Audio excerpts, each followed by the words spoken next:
hard to ignore. It's hard to ignore, and it's all over the country. And it's very clear that people want both Gachagua and Ruto to go. But they won't, because they're going to do what they always do, which is based upon the heaviest envelope that is handed. So that's what they're going to do. Wow. It's, again, you're basically asking for the zebra to change its stripes. It's not happening. The zebra is the same zebra that went in. It's not a donkey. Mm-hmm. So hakuna hapo nini, watafanya tu hivyo. Now, if you are a clever person and you think as people who think as a politician who wants to come back, yeah, then you vote with your people. But now what?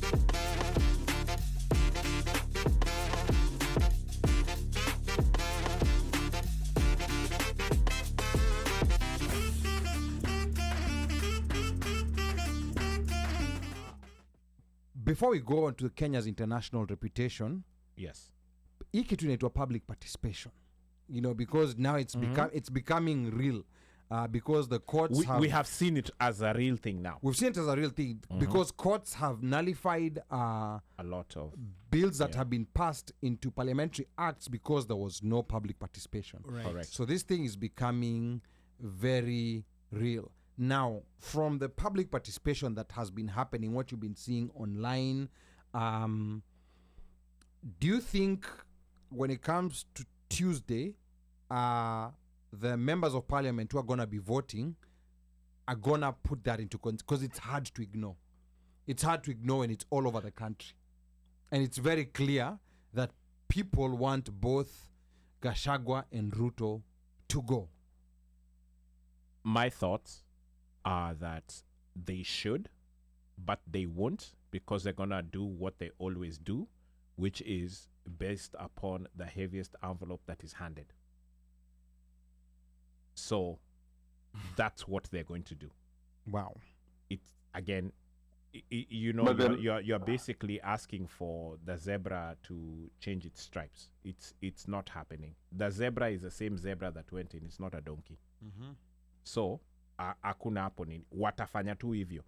Now, if you are a clever person and you think as people who think as a politician who wants to come back, yeah, then you vote with your people. But now what you've been threatened? Because now that's the other issue. Again, you see, there's a threat, which is it a threat, that one of life? Ama ni threat ile ya kuna vile najua uliiba na wewe ndio utakuwa hii bunge 90% ni mwalifu. They have things they've done. Correct. So they all have doses. Yes, but that's why I was saying that you see, we always look at the heaviest envelope, right? And so that heaviest envelope it's basically, once you have taken, you're going to continuously take this envelope, or you're going to be covering yourself, that's still taking the envelope. Yeah. So you will vote with the envelope. Saying that it's a threat is just a nice way of saying you compromised yourself, and I am now helping you continue compromising. Wow. That's basically what it is. So these people, they're not going to change. They're going to do exactly what they've normally always done. Because people's supermarkets have been banned, wamesalimiwa. It is okay. Kwani Sudi was si yake niliunguliwa. Nini was banned. Sudi si kama kila mtu ba. No, Sudi si kama kila mtu. No, but I'm just you're right. You're right. Sudi ndo tide huko Kenya. Okay, you're right. But all I'm saying here is that these guys are still going to go down that line. And if it's banned, you have insurance. You go and you claim, and it may take some time, but you still get it and you move on. Unlike the threat that is imminent coming from the state apparatus. Wow. And then Apa Lauren Kagwe has an interesting question. Is it even possible to impeach both president and vice president? Has it ever happened anywhere? Asking for myself and others. I've never heard of both a president and a vice president being impeached. But the good thing is, if it happens, there will be no vacuum of power. Wetangula will become president for then IBC. 90 or something? IBC. 90 days. Yes. So within 90 days, they have to hold an election. Within 90 days of him becoming president. So there will be no vacuum. And this is where I think you know, like Baba may have played his jokers at the wrong time, because I honestly I totally think agree with that, Ali. Because if Baba stayed away, I think people would have unanimously allowed him to be the interim president as forget until even 27. interim president, Ali. For me, how I see it, if Baba wasn't quick to get into this deal, if they would have forced an impeachment on Ruto, and then they would have called an election, there is nobody else who could have won that election. No one else was than ready. him. Yeah. No one else He was could ready. have been. He could have been president of Kenya. Forget that foolish thing is going for Africa. Anasema, Africa Union. But see, Africa is Ujama- bigger than Kenya. Yeah. Sima bloggers wanasema he's gonna be like the president for Africa. That's what bloggers are saying. What does it give him? It's just a title. The honorarium. It's just a title. It's just a title. It's just a title because the members will always vote how they feel they want to vote, what is good for them. It's just a title for them. It's just gonna be like, I won an election, I'm a president of something. But if actually he had taken, if he would have stayed away, Ruto would have been impeached, would have gone for election. There would have been no other candidate ready. Trust me, I don't care what people were looking for at that particular time. But there would have been no other candidate that would have campaigned in 90 days to be ready to win elections than him. So are you saying hindsight? His is one chance of 2020? being elected, his one chance of actually winning an election, aliitupa yeye mwenyewe. Interesting. He gave Ruto a lifeline. That's He gave Ruto that's a a very lifeline that he never interesting had. take. It's those lifelines like you give. I don't know if you guys watch these my movies, whatever. Like certain things are very interesting. It's like I have one life to give. Let me give it because you're thinking, kuna something up. I can always get it back. Yes. Huh? Only to find out. Kumbe And- wewe ndio and then you know the funny thing, ulifungulilia you know why he panya. would have won? Mm. He would not have won because he's a very good politician and because he's very good at campaigning. He would have won out of goodwill. Because he's ready pia.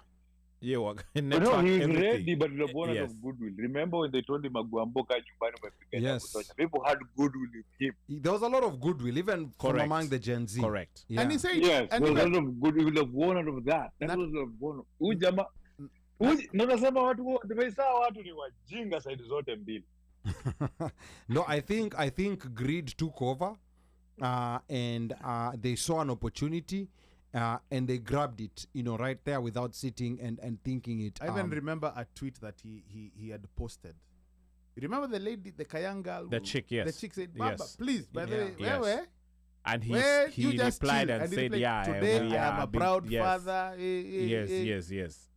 Yes. I was Yeah. like, this one? Yeah. Okay. Mhm. What? Yeah. So No sooner had. No sooner than.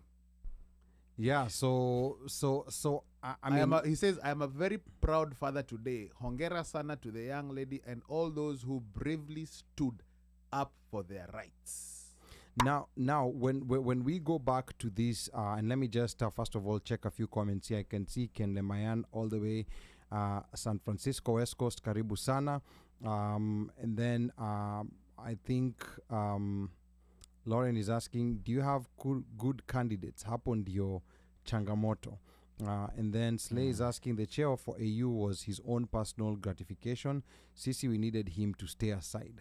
And then Lauren is saying, whether impeachment happens or Zakayo ashuke asiposhuka, a lot of credit for Gen Z.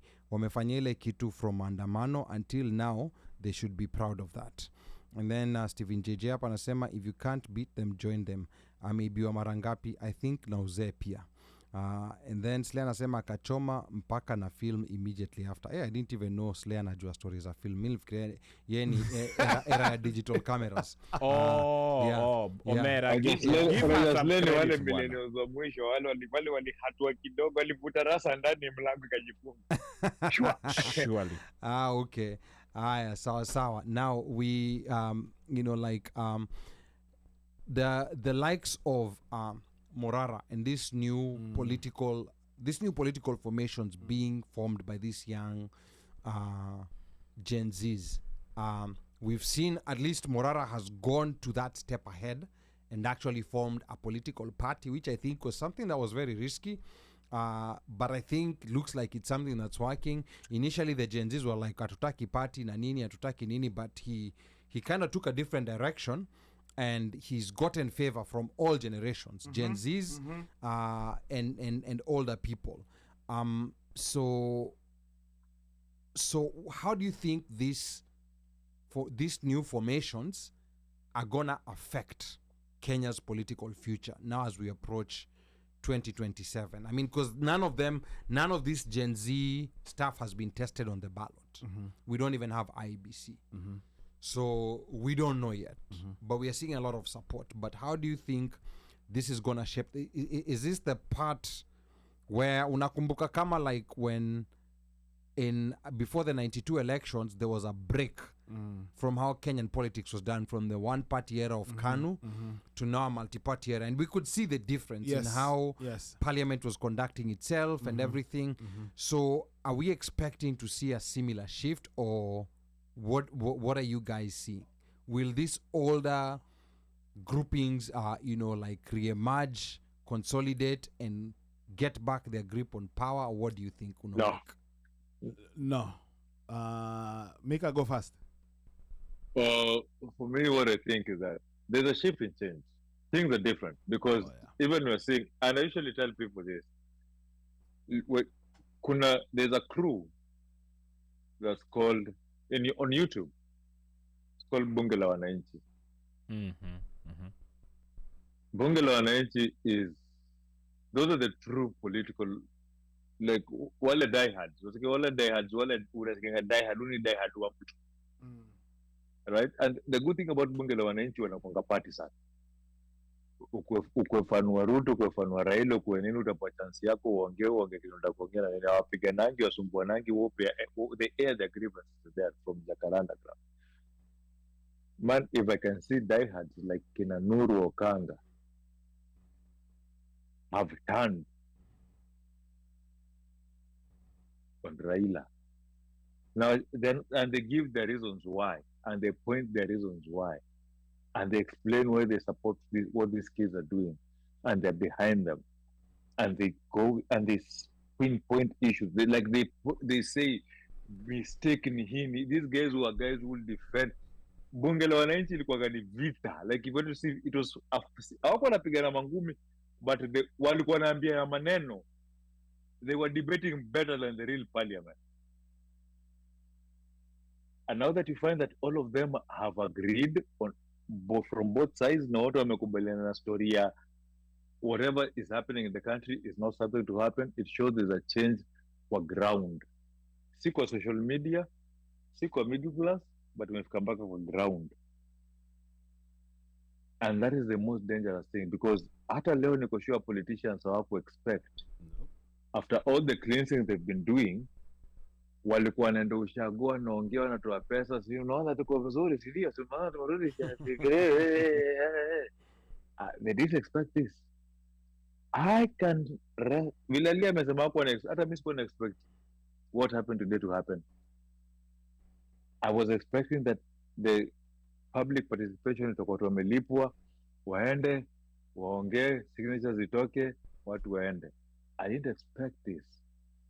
And it shows you the mood of the country, where the country is right now. Watu wamechoka.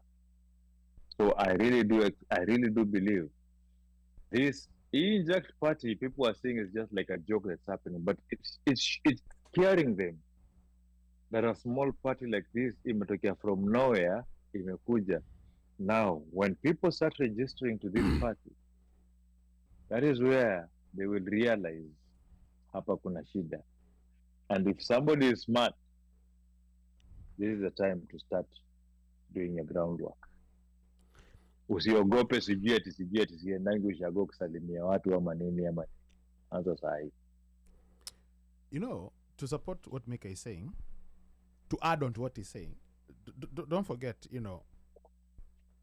in spite of, okay, put it this way, this movement forced Ruto to do what with cabinet?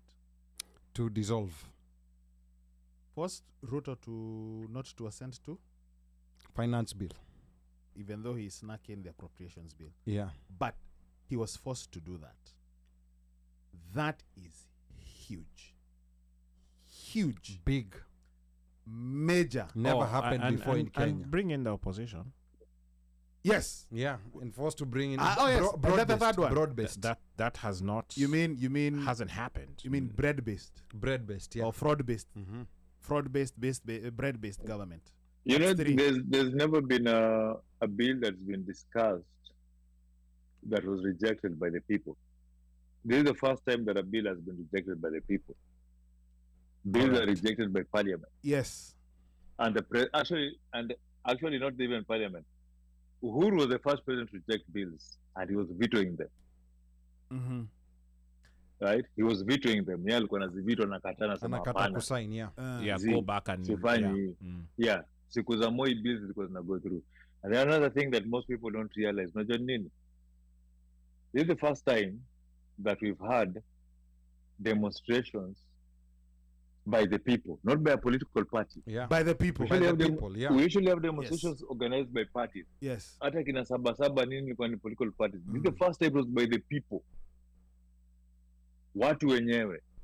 So there is change in that country. See, there's change iko hapo sahi already. Ni watu tu wako delulu hawataki kukubali. Watakubali. As Machungwa called them, watu wa iPhones na kukula KFC.